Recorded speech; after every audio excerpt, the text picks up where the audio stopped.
the 4 minutes.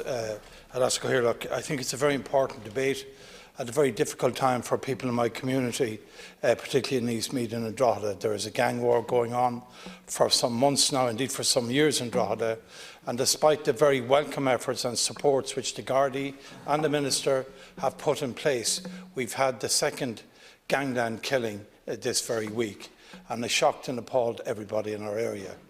I welcome the commitment that the Garda Commissioner and indeed the Minister for Justice has given to our community. They have personally visited, and not alone just visited, they've walked the walk. They provided very significant additional resources to the Gardaí in Drogheda particularly to fight this appalling level of crime. The difficulty that has arisen because of the excellent work of the Gardai, the displacement of some of the criminal activity has moved into the county area of South Louth, and this week, sadly and appallingly, into a built-up fine estate in Eastmeath. And the people in Eastmeath in particular are concerned. Not that the Gardai aren't patrolling, because they are. The Gardai, in fact, were patrolling the very estate where this assassination took place by a criminal gang of another member of a different criminal gang. They had been there a half an hour before that action took place. But what they do want is they want increased resources in the Eastmeath area. And in particular, their concern is that the population of Eastmeath has grown exponentially. And as you know, Mr. Chairman, there's the equivalent of about 10,000 new people living between the area, which was almost a complete rural area, of Julianstown and Drogheda. But the Garda station there itself is physically totally inadequate. There are 18 Gardai placed there, 2 of whom are sergeants. They have no real operational room. It is not open sufficiently the way the Gardai would like to operate it, or the public.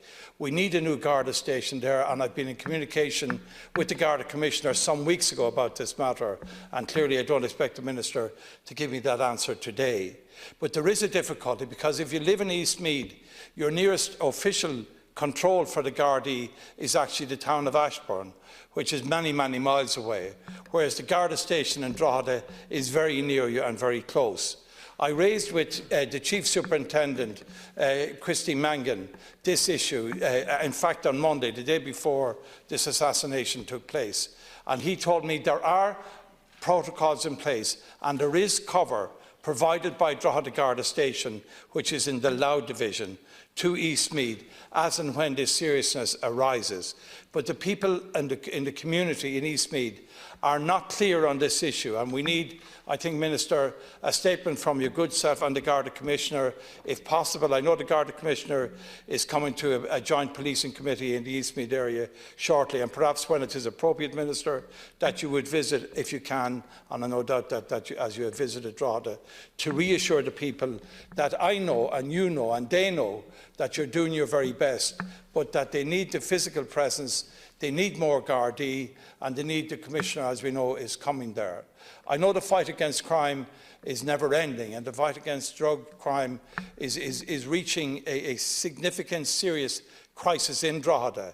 The Gardai are winning, there is no doubt about that. Significant pressure, significant policing, the armed response unit, the presence of CAB is making its mark. But we need more, we need to push. And Superintendent Christy Mangan in Drogheda applied only this Monday for the continuation of the resources he presently has, that they will continue, Minister, into the future. And there is, I'm not saying there is doubt about it, but there is a serious question raised about this matter this week. Minister Flanagan. Thank Deputy Fergus O'Dowd for again raising this issue. I want to begin this contribution by condemning the violent loss of life that occurred on Monday last in Bettystown, County Meath. Garda Síochána, as deputies will be aware of, is conducting a full investigation into this matter. Deputies will appreciate that as a result I am limited in what I can say about what is clearly an operational matter. But I want to say that Deputy Fergus O'Dowd has been unstinting in his advocacy on this issue over a long number of months now.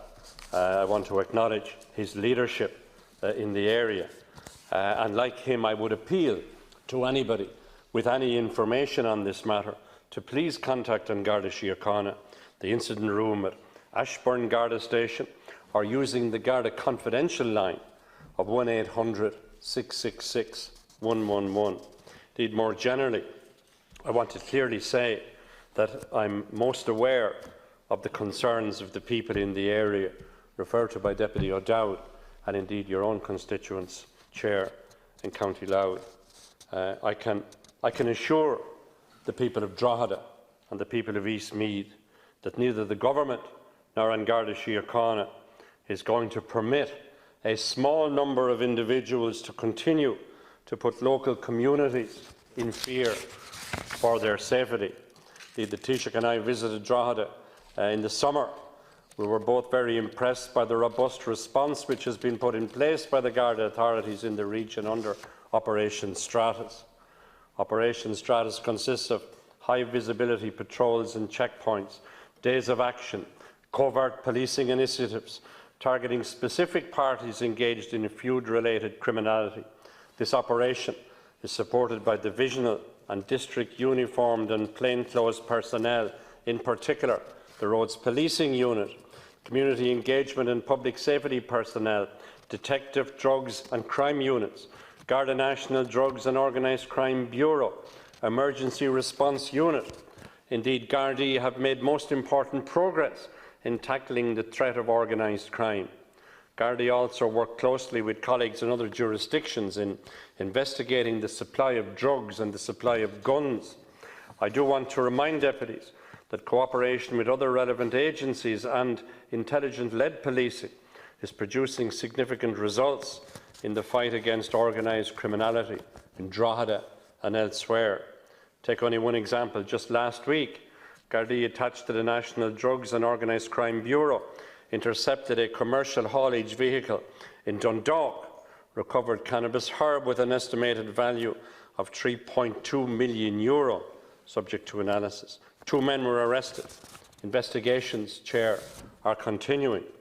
In this regard and against this background, the Government has made unprecedented resources available to An Garda Síochána, €1.76 billion this year, and capital investment €92 million, 50% increase in capital funding on 2018. Indeed, provision for next year has increased to €1.882 billion, as well as capital investment of €116 million, a further 26% increase. As Garda numbers are increasing, we are on track for the Government's target of an overall Garda workforce of 21,000 people by 2021. I want to acknowledge the work Chief Superintendent Christy Mangan and his team in Louth, in Drogheda. So it's clear, I want to make this perfectly clear, that Garda Síochána has the full support of Government in its ongoing work, and we're providing record resources to enable it to perform its critical role in difficult and challenging circumstances, as Deputy Fergus O'Dowd has outlined. But the purpose of this funding and the Government's support for police reform is to ensure the best possible policing services are provided across the country, but in particular in the context of this debate in Drogheda and Eastmeath. And I thank Deputy Fergus O'Dowd for raising this important issue again this evening. Thank you, Minister. I welcome your comments and I welcome your continued affirmation of absolute support for the Gardai and to Chief Superintendent Christy Mangan. And indeed, in the Eastmeath area, there's Superintendent Fergus Dyer is also very active in this area.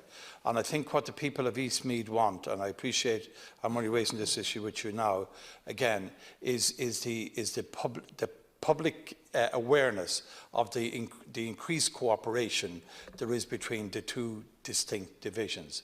Crime knows no boundary. A criminal doesn't see any barriers to go after his target or his money or his enemy. And the Gardai, there is no barrier either physically between the two areas, but there is an administrative issue.